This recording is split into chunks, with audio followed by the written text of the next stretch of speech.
Well, hey, Lighthouse, I'm going to jump right in today because this video might be a little long. I want to cover a lot of ground. In fact, I want to cover the entire Old Testament today, and we'll try to do it in 20 minutes or so. But hey, keep questions coming in at lighthousebaptist.net, questions at lighthousebaptist.net.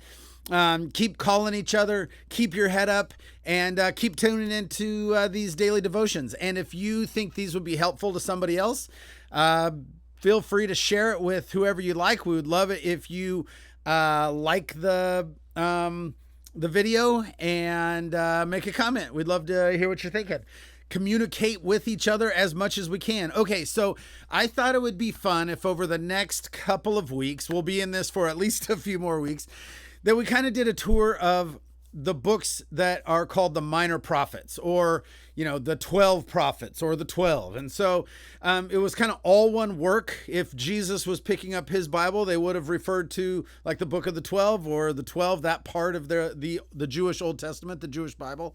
And we call them the minor prophets, but that might not be the right thing. They are not minor in importance. They are of major importance, but they're short. They're all stacked at the end of the book, which is kind of, I don't know if misleading is the way to put it, but we get the feeling that they don't have to do with like the main drama of the Old Testament, because they're at the end of the book. And while they do have frequently a lot to do with the events that are kind of the end of the narrative of the Old Testament, they are in many ways the meat of at least the part of the Old Testament that was all of the discussion, all of the the stuff that Jesus' contemporaries were concerned with. So I would like to, if we're going to understand the minor prophets, we really need to go back and understand some big ideas of the Old Testament. So I've got my phone hooked up here, staring at some notes, and I've never done this before, so we'll see if we get through this together. But look, if we're gonna have to look to understand the minor prophets, because let's be honest, the minor prophets seem kind of like they seem a little confusing. They're a bunch of poetry, and it's not American poetry for sure. It's not even English poetry. It's Hebrew poetry, so it seems unfamiliar. And there's all this stuff in it. Like in the minor prophets, God says, "I hate your sacrifice and your feasts." Well, wasn't it God who started the sacrifice and the feast? Like, what's going on with that? And there's a lot of things like that where unless we know where we are in the story, where we are in like the narrative of human history, it's going to be hard to understand the minor prophets. So why don't you bear with me, settle down, get a cup of coffee, and let's go on a tour of the Old Testament together. And really we'll have our eye, and these are not all of the themes of the Old Testament. Really the theme of the Old Testament is going from sin in Eden to the Messiah, Jesus. That is the story of all of human history.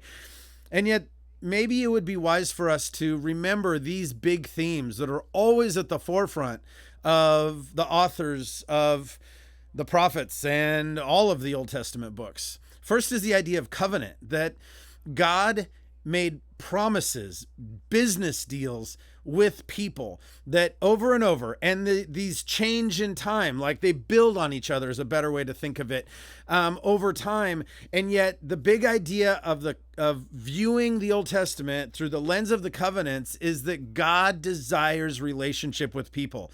Over and over, God looks at humans and says, "I will be your God, you will be my people. Here's the means of our relationship. Here's how it's going to work." But the idea was never that God wants slaves, or that God wants, is having to earn power. Rather, the idea of the covenants is always this is the means of the relationship between God and his people. Which leads us to idolatry. Idolatry is the rejection of that covenantal relationship. Idolatry is what happens when we make things that are not God to be the ultimate things in our lives, to be the things that we are serving, to be the things that we are sacrificing for, to be the things that we are making our most important thing. And so The idea was always God through the covenants going to people and saying, if you will make me your everything, you will live a good life and we will have a relationship together and everything will be tov. It will be good. It's going to work like it's supposed to work. And idolatry is the rejection of that, where over and over people have said, God, we hear you. We see what you're saying. Thanks for the invite, but we'd really rather run our own show. Or we see how the world around us is working. We see how the world around us is worshiping and living and what they're making important. And although we're going to give you lip service and we're still going to call ourselves yours, really, we're going to live like the rest of the world. And we see this idolatry crop up over and over. A big understanding or lens through which the New Testament writers for sure would view the Old Testament is the theme of exile and return. And this has everything to do with the covenants, and we'll talk about that here in a minute. But the big idea is this: the covenants always had this idea that there was a place where God would meet his people. It was Eden, it was the temple, it was the promised land. But there was the part of this covenant was God saying, I will provide out of all of the natural world, I will provide a place where you can call your own. And this will be the place where you and I connect, the place where God and man can dwell together in peace. So when the people are not standing in the promised land, when the people are not standing in the place that God has lined up as the place where God and man dwell together, well, that's called exile. And that is a huge problem for Old Testament followers of Yahweh. You know, what does it mean if the covenant is so broken that we don't live in the place where God gave us to live? You know, you might think of a marriage covenant and say, man, we're still married, but we don't live together anymore. We're still married, but we don't talk. We're still technically married, but man, this marriage has become so broken that we're not in the place together that we intended to be. So, and likewise, when there's a return from exile, it's a big deal. This is God bringing his people back. And then running through the thread of the whole Old Testament is this messianic hope. And we'll talk about where that starts here in a second. But the story of the scriptures is the story of the Messiah, that God is providentially working in real cultures. By providence, we don't mean that he's working every decision, but we're saying he's working in spite of, despite of the idolatrous, covenant-breaking people to keep his promise and bring forth his son, the Christ, Jesus, at the just the right time. Well, then let's get started and look one by one at kind of, we're not going to go, this is this covenant and this is this covenant. I just want to remember we're trying to get to the minor prophets, and we're trying to understand as the minor prophets pick up pens and as they do writing and as this information is remembered for us, what's the context? What are they thinking? What is in their heart? So first, we start with Eden.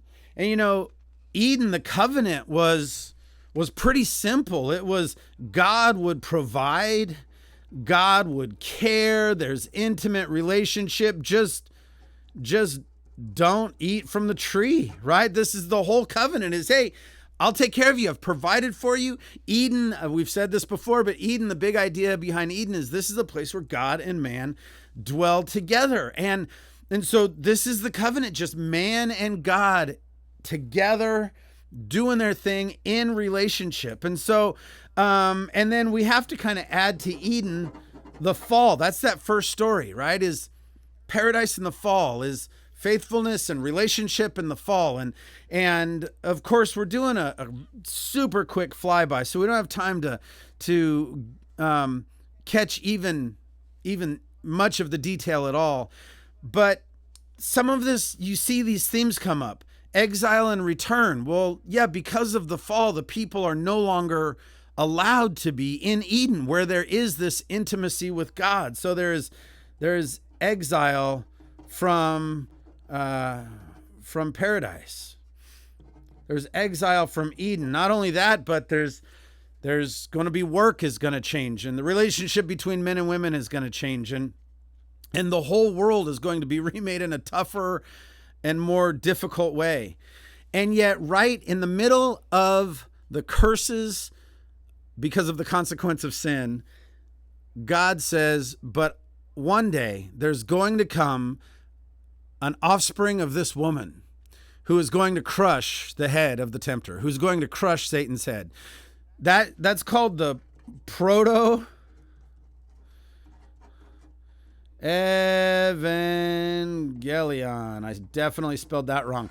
The proto-evangelion, this first good news that God tells actually the serpent, proclaims into the world that even right there at the point of fall, well, there's going to be, God is going to give a Messiah. There's going to be hope. He's not going to let us, die in our sin, but rather there's going to be a way for God and man to dwell together. Well, we move on not very far, but to the story of the flood and Babel. And, the story of the Tower of Babel is just much more important than we give it credit for, because after the Tower of Babel, the big idea is that God has no people.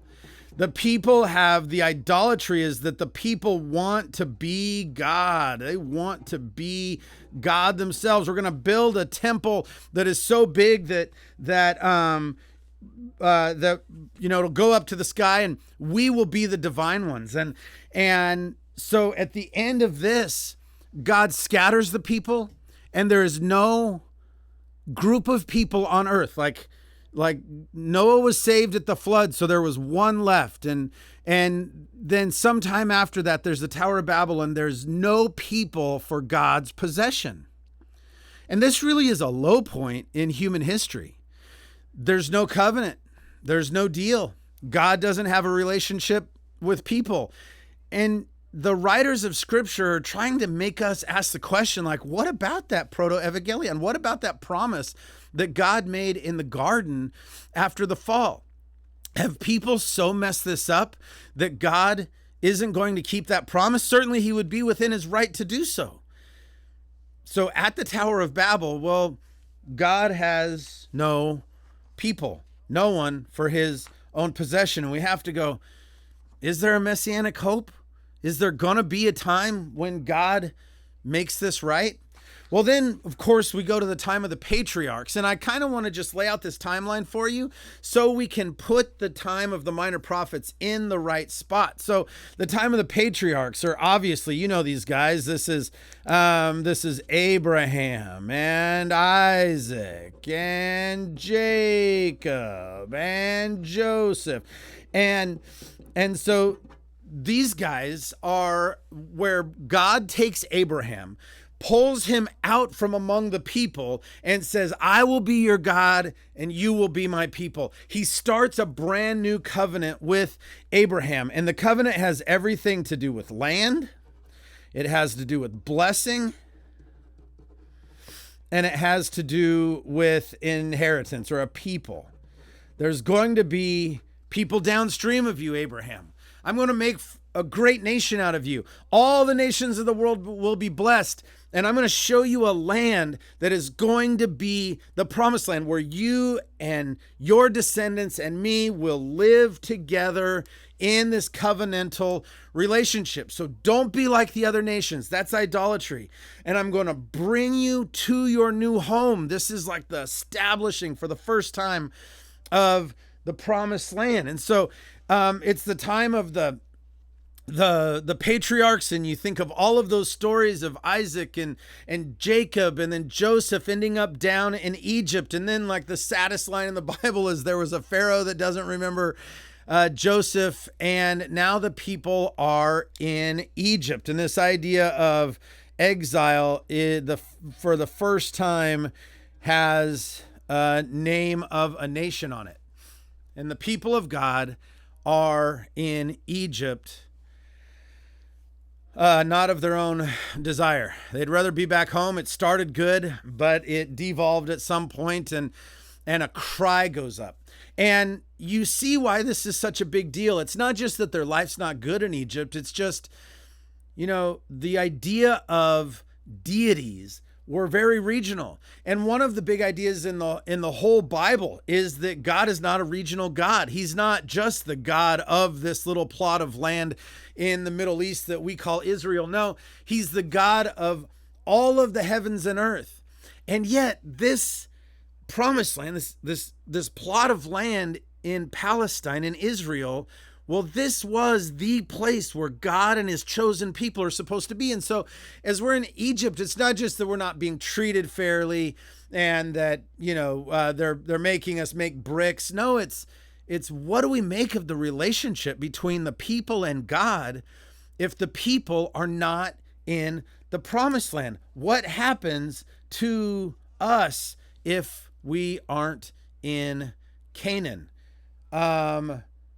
So, of course, this cry goes up and God sends a deliverer. And you know this story, you know all these stories, but he sends Moses. Now, Moses comes and in a profound way through these plagues and through the story of the Exodus, God proves himself to be not bound by borders. He is victorious and he is the God of all gods in Egypt, just like he is in Canaan. But the cry goes up and it's this big deal because what God says to Moses is, I've heard the cry of the people. Well, that is amazing. What do you mean you've heard the cry of the people? We weren't even in Canaan. How could you hear the cry of the people? And yet God says, I've heard the cry of the people, Moses. Go get them. Go deliver them. So the story of the Exodus happens, and this is a story of return, right? So the story of the Exodus happens, and now there's a new element to this covenant. So it's still the covenant to Abraham is still good. It's still what God desires for people, but now at Mount Sinai, we're given the law. So here's kind of what's happening. There's a lot of things happening. A lot of people would tell you this giving of the law feels a lot like a marriage, like God is making marriage vows to the people and asking the people to make marriage vows to him. But another thing that's happening is that we are learning what a society who honors God is going to look like. Hey, you know how in Egypt monogamy was not a thing? Well, here's what's going to happen. You're going to be faithful to your spouse. Shall not commit adultery. You know how in Egypt, if you're powerful enough, you can end the life of somebody not as powerful as you? That's not a thing in our culture. Don't murder. And you know how there was this pantheon of all of these gods? Well, Yahweh is going to be your only God. You shall have no other gods apart from him. So there's this ethic of what it will be like if the people are really paying attention to God. There's going to be a redefinition of our relationship as a culture. So over and over, the thing is like, look, there's going to be these other nations. When you get into Canaan, there's going to be other nations, and every one of these nations is going to have other gods. And you know some of these names, it's Molech and it's the Baals. And some of these have pretty, we would consider really gross practices, and this reliance on God and don't lie and don't murder and don't steal. This is not the ethic of these other gods. And so the idea of the law is, look, I am your God. You are my people. Don't be like the other nations. Here is the law. This is what defines us as a people. And if you keep this law, do you remember the famous passage in Deuteronomy that says, look, choose life. If you will keep this law and you won't go off and worship other gods and like the other nations around you do, then I will extend your life in the land. We will have this intimate relationship that will be fruitful for you. If you will just choose life, this is all covenantal language, like choose to honor the covenant. God is saying, I'm going to honor the covenant. If you will honor the covenant too, we'll have a pretty cool society. This is going to work out.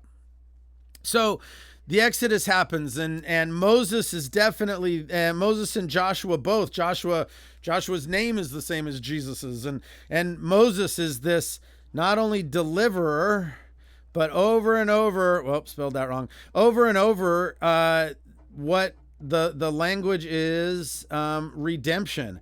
That what happened in Egypt, in the Exodus, is that God bought his people out of slavery and brought them to the promised land.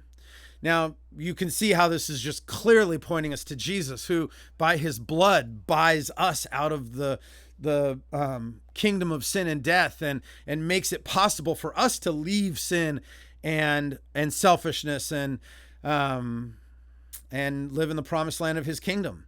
So then there's all those stories in Joshua, and you just think about all those, there's the desert wandering stories where God is providing for his people in miraculous ways, and then they cross the Jordan, and then there's Jericho and Ai, and all of those desert wandering and conquering the land, settling the land stories, and then the next kind of big thing for our purposes today is the unified kingdom. These guys too, right? There's three, we call it the unified kingdom, so we don't confuse it with England. It's not the United Kingdom, but there's three kings of the unified kingdom. There's kind of this Saul, and then David, and then Solomon. And there is kind of a rise to David and a fall to Solomon. Saul, David, and Solomon. It kind of feels like that as you read 1st and 2nd Samuel, especially. And with David, we have this man who honors God sitting on the throne. He moves the ark and moves the capital, and so now Jerusalem is the capital, and the ark is here, and he's gathering things for a temple that Solomon will build. And it's just really a high point in the covenant. And not only that, but there's an additional part of the covenant that there will always be a king in Israel, that God will continue to provide for David's line, a king over his people. Land, we're in the land. Yay! Blessing, yep, we're fruitful and profitable, and by the time of Solomon, people are coming from all over because we're wealthy and military power and wise, and they want to know how we do it, and it's just great. And not only that, but God has promised that there will be a messianic king always over his people. Well, we know what happens after that. The good old days last for just 3 generations, and then the kingdom divides, and it's Israel in the north, and it's Judah in the south. And again, you and I look at this maybe like just history. It is history, but we look at it like it's just history, and we go, kingdoms divide all the time, and stuff happens, and kings get mad at each other. Brothers, that's what happened in this case. Solomon's sons can't get their act together, and they divide the kingdom. And we think, geopolitically, that kind of stuff happens all the time. But what does it mean to be God's people in a divided kingdom, in a divided promised land? I mean, there's treaties between Israel and Judah, and sometimes they help each other fight wars, and other times they're fighting with each other. And if we really care about these covenants of God, of blessing, of land, of a people, of a king, we have to go, man, we're coming apart at the seams. And not only that, but these kings just lack the character that we had in David. There are some good kings and some bad kings. There's a few more good kings in Judah than there is in Israel. But man, over and over, as you read these stories, you've read them, and he didn't follow in the ways of his father David, but rather did what was evil in the sight of the Lord. You remember all of those stories, 1st and 2nd Kings, 1st and 2nd Chronicles, and And the kingdom is just not, the covenant is just not what it's supposed to be. It began with Solomon, but we still technically call ourselves followers of Yahweh. If you ask the people, who's your God, they might say Yahweh. But all of these other things have muddied the waters. The Baal worshipers have come in. You think about King Ahab and Queen Jezebel and all those stories.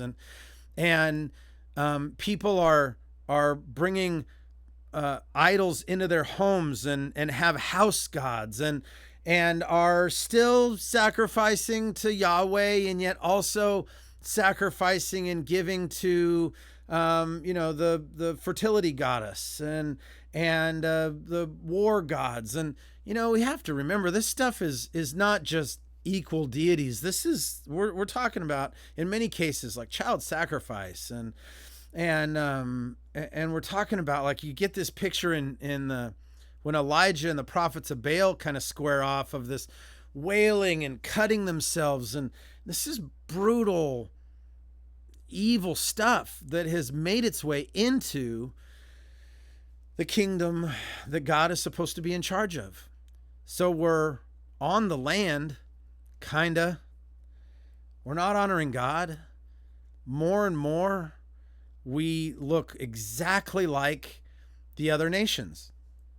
Well, at the end of this time is where we'll see the first of the minor prophets start to write, and something happens, and all of these dates, of course, are a little bit disputed, but these are pretty solid.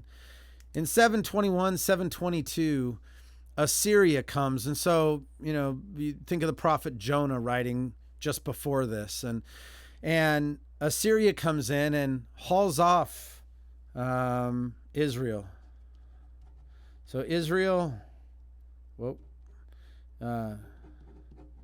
is exiled